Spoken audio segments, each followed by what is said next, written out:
You will find true success and happiness if you have only one goal. There really is only one, and that is this: to fulfill the highest, most truthful expression of yourself as a human being. You want to max out your humanity by using your energy to lift yourself up, your family, and the people around you.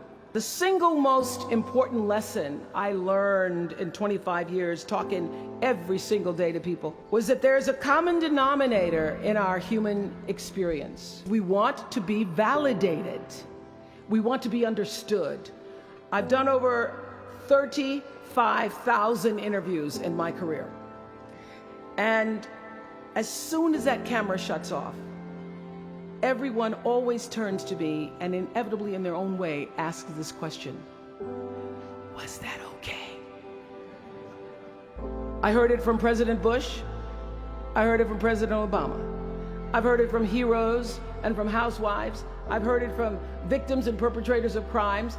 I even heard it from Beyonce and all of her Beyonce-ness. Friends and family, yours, enemies, strangers, in every argument, in every encounter, every exchange, I will tell you, they all want to know one thing: was that okay?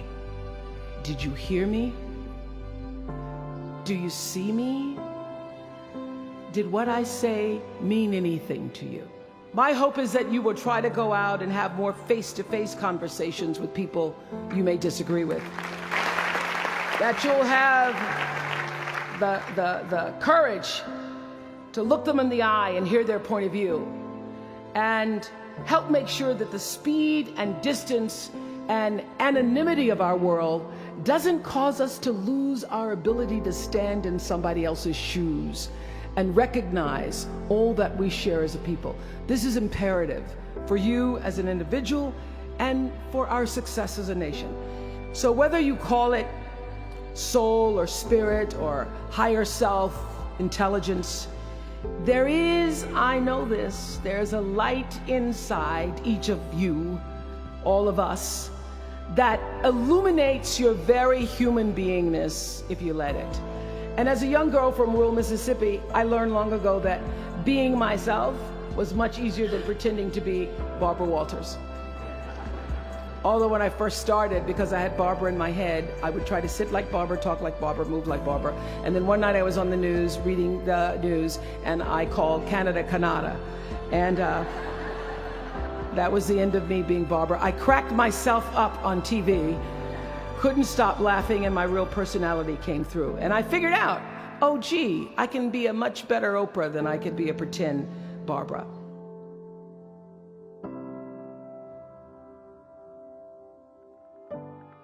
What I know for sure is that speaking your truth is the most powerful tool we all have. And I'm especially proud and inspired by all the women who have felt strong enough and empowered enough to speak up and share their personal stories. Each of us in this room are celebrated because of the stories that we tell. And this year, we became the story. But it's not just a story affecting the entertainment industry. It's one that transcends any culture, geography, race, religion, politics, or workplace. So I want tonight to express gratitude to all the women who have endured years of abuse and assault because they, like my mother, had children to feed and bills to pay and dreams to pursue.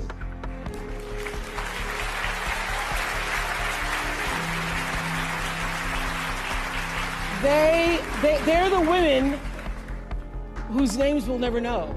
They are domestic workers and farm workers. They are working in factories, and they work in restaurants, and they're in academia and engineering and medicine and science. They're part of the world of tech and politics and business. There are athletes in the Olympics, and there are soldiers in the military. And there's someone else, Recy Taylor. A name I know, and I think you should know too. In 1944, Recy Taylor was a young wife and a mother She was just walking home from a church service she'd attended in Abbeville, Alabama, when she was abducted by 6 armed white men, raped and left blindfolded by the side of the road, coming home from church. They threatened to kill her if she ever told anyone.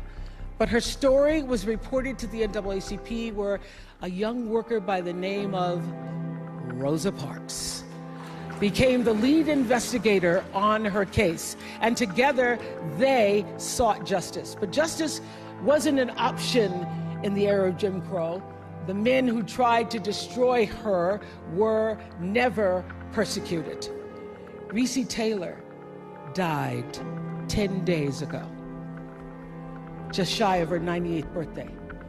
She lived, as we all have lived, too many years in a culture broken by brutally powerful men. For too long, women have not been heard or believed if they dared to speak their truth to the power of those men. But their time is up.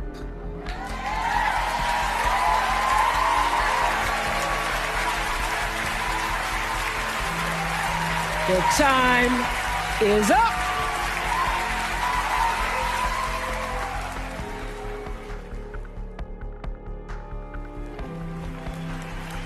Their time is up. And I just hope that Recy Taylor died knowing that her truth, like the truth of so many other women who were tormented in those years, and even now tormented, goes marching on. It was somewhere in Rosa Parks' heart almost 11 years later when she made the decision to stay seated on that bus in Montgomery. And it's here with every woman who chooses to say, "Me too." And every man who chooses to listen. In my career, what I've always tried my best to do, whether on television or through film, is to say something about how men and women really behave, to say how we experience shame, how we love and how we rage, how we fail, how we retreat, persevere, and how we overcome. I'm asking the bigger question of who am I?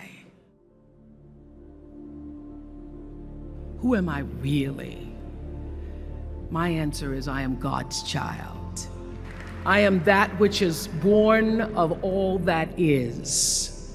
I am, as Pierre de Chardin said, a spiritual being having a human experience, come trailing the breath of the ancestors yet, but trailing the breath of the angels, and understanding that because I am connected to the source of all that is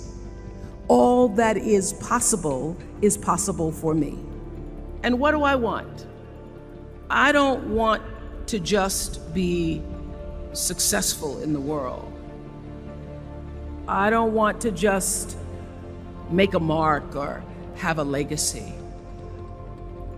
The answer to that question for me is I want to fulfill the highest, truest expression of myself as a human being.